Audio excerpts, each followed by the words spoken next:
বৌমা, অনেকদিন পর ঠাকুর এরকম গুছিয়ে পুজো পাচ্ছেন, খেয়াল রেখো যেন কোনো ত্রুটি না হয়। আপনিও তো অনেকদিন পর ঠাকুর ঘরে আসছেন মা, বরাবরের মতন দেখে নিন না, যদি কোনো ভুল ভ্রান্তি হয়ে থাকে ঠিক করিয়ে দেবেন। এখন মনে হয় সেসব ছোট ছোট ভুলগুলো কত আনন্দের ছিল।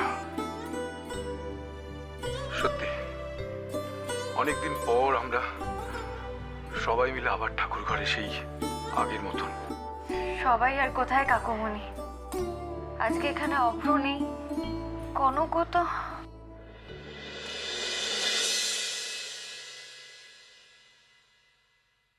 হয়তো এরপরে আবার সবাই থাকবে, হয়তো আজকের দিনটাই আমাদের নতুন করে আশা যোগাবে, বাঁচার রসদ যোগাবে আমাদের সবাইকে।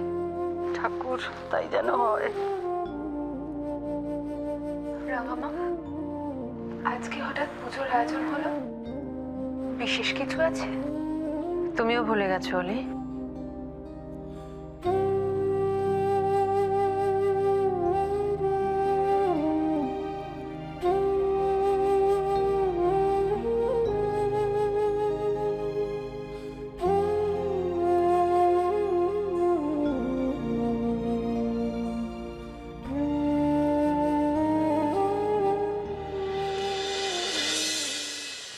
আজ তোমাদের বিয়ের দিন।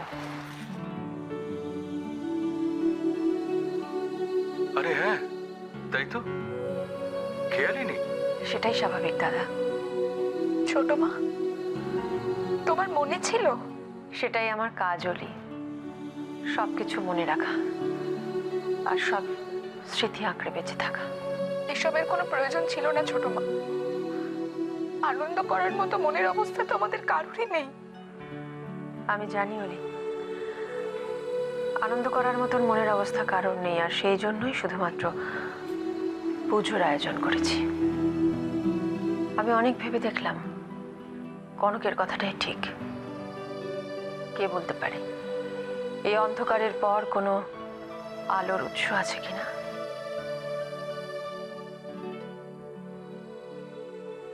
আছে, আমি আগেও বলেছি, আবারও বলছি, আছে। শুধু আমাদের একটু ধৈর্য ধরতে হবে, এই যা, আর একটু অপেক্ষা করতে হবে। এই তো কি সুন্দর এতদিন পর আপনি মিসেস ইন্দিরা চৌধুরীর মতন কথা বললেন, শুনেও মনে কত বল ভরসা জাগ।